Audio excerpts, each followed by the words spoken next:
ओम नमः शिवाय। हर हर महादेव। जय शिव शंभू। आज सावन मास का दूसरा सोमवार है। सावन मास में भगवान शिव की 16 सोमवार व्रत कथा सुनने से भगवान शिव की कृपा प्राप्त होती है। तो आइए सुनते हैं 16 सोमवार की व्रत कथा।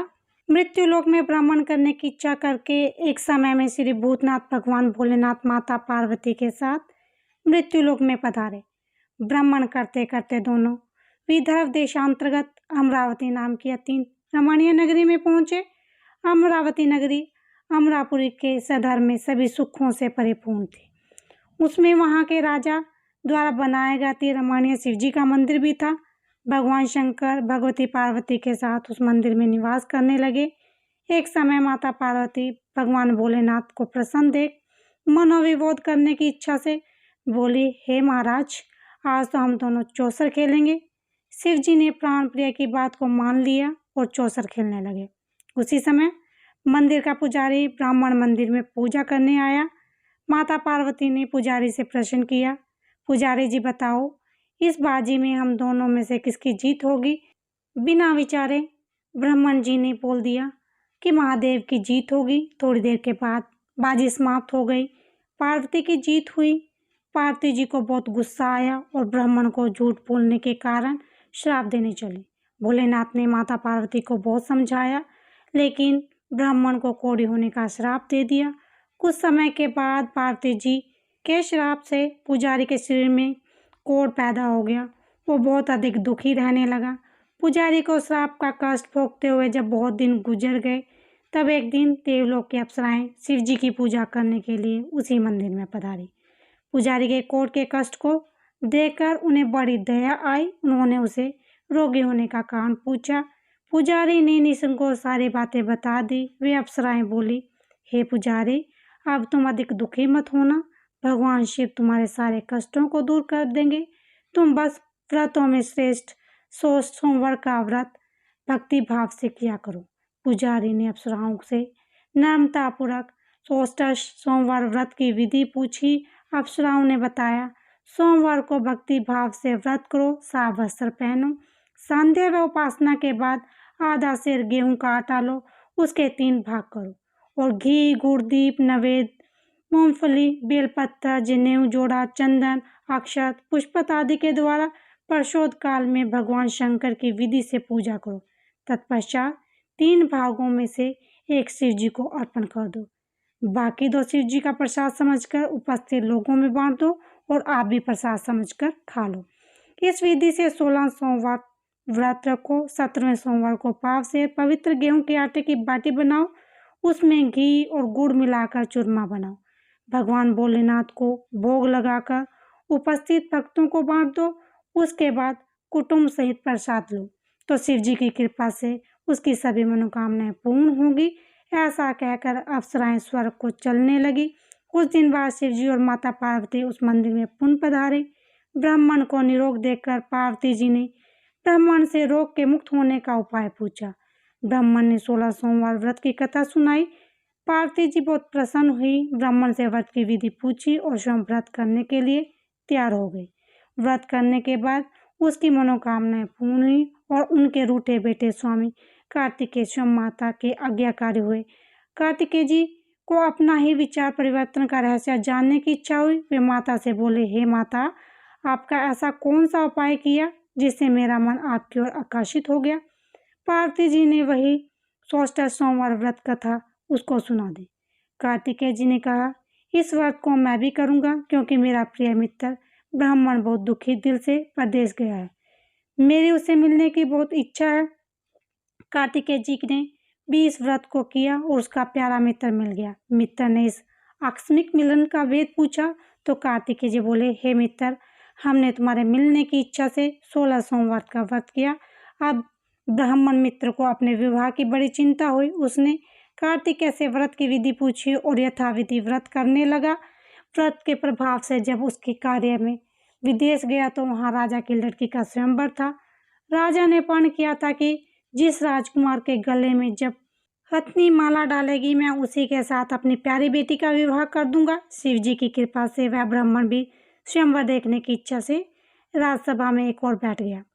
नियत समय पर हथनी आई और उसने जयमाला उस ब्राह्मण के गले में डाल दी।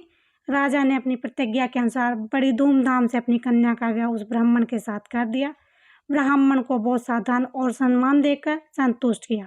ब्राह्मण सुंदर कन्या पाकर सुख से जीवन व्यतीत करने लगा। एक दिन राजकन्या ने अपने पति से प्रश्न किया, हे प्राणनाथ, आपने ऐसा कौन सा भारी पुण्य किया था जिसके प्रभाव से अत्नि ने सब राजकुमारों को छोड़कर आपका वर्ण किया? ब्राह्मण बोला, हे प्राण प्रिय, मैंने अपने दोस्त कार्तिकेय जी के कथनानुसार 16 सोमवार का व्रत किया था। इसके प्रभाव से मुझे तुम जैसी रूपवती पत्नी की प्राप्ति हुई। इस व्रत की महिमा सुनकर राजकुमारी को बड़ी हैरत हुई। वह भी पुत्र की कामना करने के लिए व्रत करने लगी। शिव जी की कृपा से उसके घर में एक अति सुंदर, सुशील, धर्मात्मा और विद्वान पुत्र उत्पन्न हुआ। माता और पिता उस देव पुत्र को पाकर अधिक प्रसन्न हुए और उसका लालन पालन बड़ी अच्छी प्रकार से करने लगे।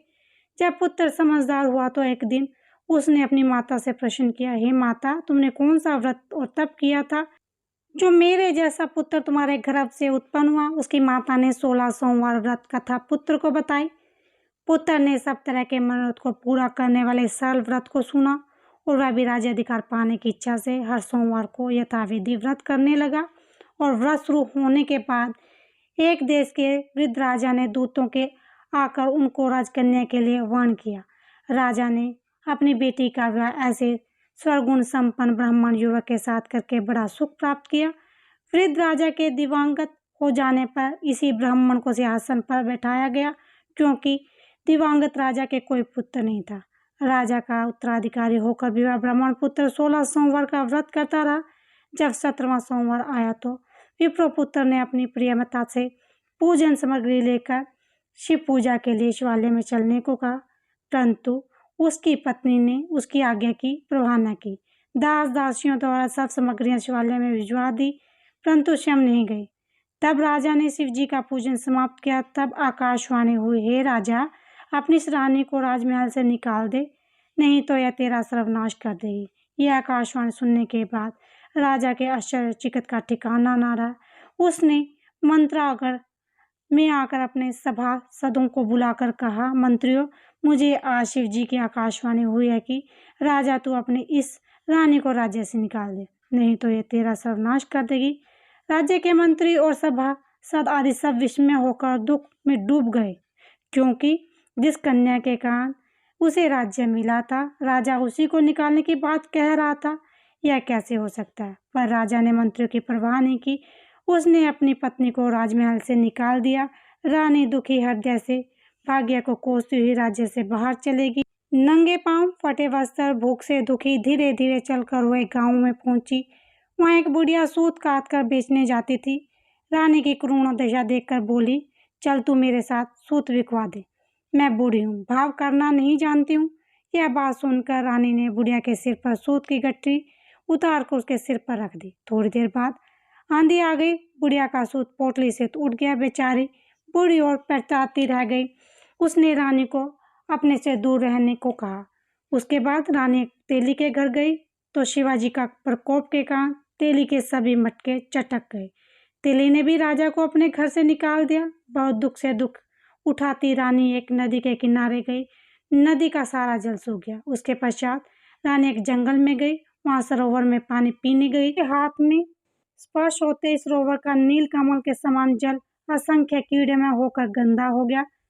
रानी ने भाग्य को दोषारोपण करते हुए उस जल को पीकर पेट की शीतल छाया में विश्राम करना चाहा, परंतु वह जिस पेड़ के नीचे जाते उसी पेड़ के पत्ते तुरंत टूटकर नीचे गिर जाते। वन सरोवर जल की ऐसी दशा देखकर गौ चराते ग्वालों ने अपनी गोसाई जी से, जो उस जंगल में स्थित मंदिर का पुजारी था, यह बात बताई। गोसाई जी के आदेशानुसार ग्वाले रानी को पकड़ गोसाई जी के पास ले गए। रानी की मुख क्रांति और शरीर शोभा देखकर गोसाई जी ने जान लिया कि वह अवश्य कोई विधि की गति की मारी कुलीन स्त्री है। पुजारी ने रानी से कहा, पुत्री, मैं आपको अपनी पुत्री के समान रखूंगा, तुम मेरे आश्रम में रहा करो, मैं तुम्हें किसी प्रकार का दुख नहीं होने दूंगा। गोसाई जी के वचन सुनकर रानी को धीरज हुआ।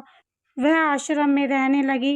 रानी जो भी भोजन बनाती उसमें कीड़े पड़ जाते, जल भर लाती उसमें भी कीड़े पड़ जाते। रानी की यह दशा देखकर गोसाई जी बड़े दुखी हो गए और रानी से बोले, हे पुत्री, तुम्हारे ऊपर कौन से देवता का प्रकोप है जिससे तुम्हारी ऐसी हालत हुई है। पुजारी जी की बात सुनकर रानी ने शिवजी महाराज के पूजन का आविष्कार करने की बात बताई तो पुजारी जी शिवजी महाराज की अनेक प्रकार की स्तुति करते हुए रानी से बोले, पुत्री, तुम जब मनोरथ पूरा करने वाले 16 सोमवार व्रत करो, उसके प्रभाव से इस कष्ट से मुक्ति हो जाएगी।